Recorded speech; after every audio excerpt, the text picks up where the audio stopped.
নিখাৰ এন্ধাৰৰ সুযোগ গ্ৰহণ কৰি দুৰ্বৃত্তই কাণ্ড সংঘটিত কৰিছে ৰাজপথৰলৈকে জুই বিয়পিছে নিমিখতেই গছবন সকলো জ্বলি সাৰখাৰ হৈছে সেই স্থানত ইয়া দলামৰা ৰেঞ্জৰ দেখুৱাইছো দলামৰা ৰেঞ্জৰ বিট অফিচ নিচেই কাষতে আছে দলামৰা ৰেঞ্জৰ বিট অফিচৰ সন্মুখ ভাগতে দুৰ্বৃত্তই এই কাণ্ড সংঘটিত কৰিছে বিস্তীৰ্ণ জনাঞ্চল জুয়ে এনেধৰণে গ্ৰাস কৰিছে আৰু এই সকলোবোৰ দেখা শুনিও বা দেখা পোৱাৰ পাছতো জনোৱাৰ পাছতো কাৰ্বি আংলং বন বিভাগে কোনো ধৰণৰ ব্যৱস্থা গ্ৰহণ কৰা নাই ইপিনে এই স্থানতে মূল্যৱান চেগুন কাটি তহিলং কৰিছে এফালৰ পৰা দুৰ্বৃত্তই চিন্তিত হৈ পৰিছে এতিয়া স্থানীয় লোকসকল প্ৰকৃতিপ্ৰেমীসকল চিন্তিত হৈ পৰিছে বিষয়টোৰ সন্দৰ্ভত তেওঁলোকে প্ৰতিক্ৰিয়া প্ৰকাশ কৰিছে তেওঁলোকে গুৰুতৰ অভিযোগ উত্থাপন কৰিছে তেওঁলোকে কৈছে যে যেতিয়াই চেগুনসমূহ কাটি থোৱা হৈছিল চেগুনৰ কুণ্ডা সেই স্থানত পোৱা গৈছিল চেগুনৰ সেই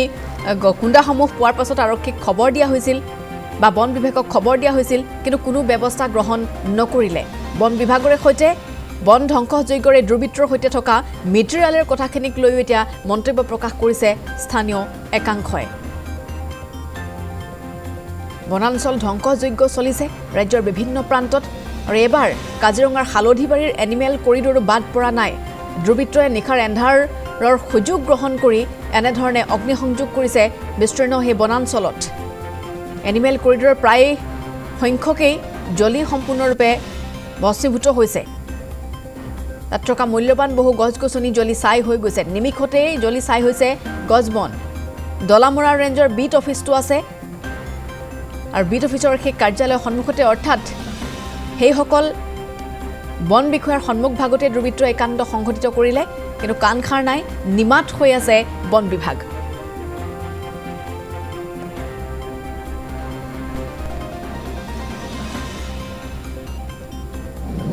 এতিয়া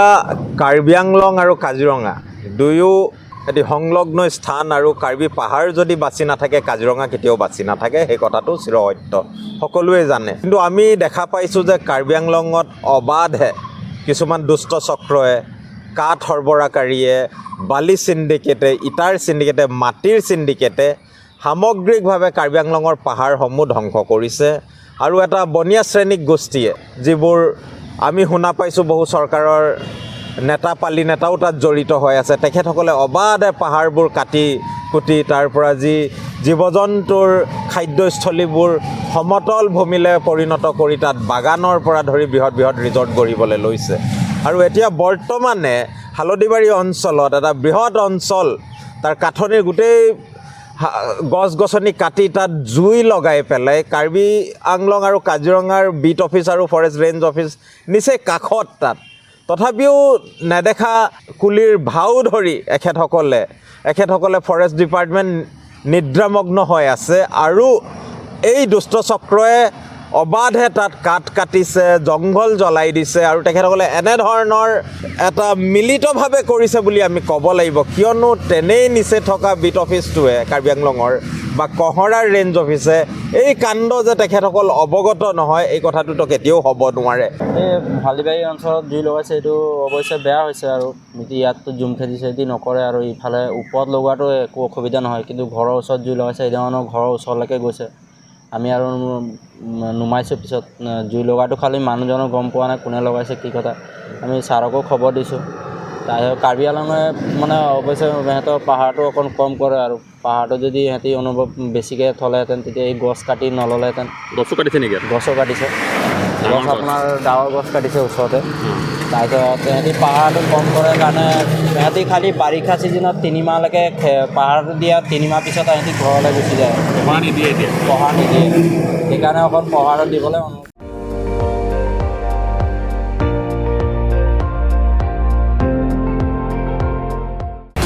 আপুনি চাই আছে ND24 সৰ্বশ্ৰেষ্ঠ নহয় সৰ্বোত্তমৰ দৌৰত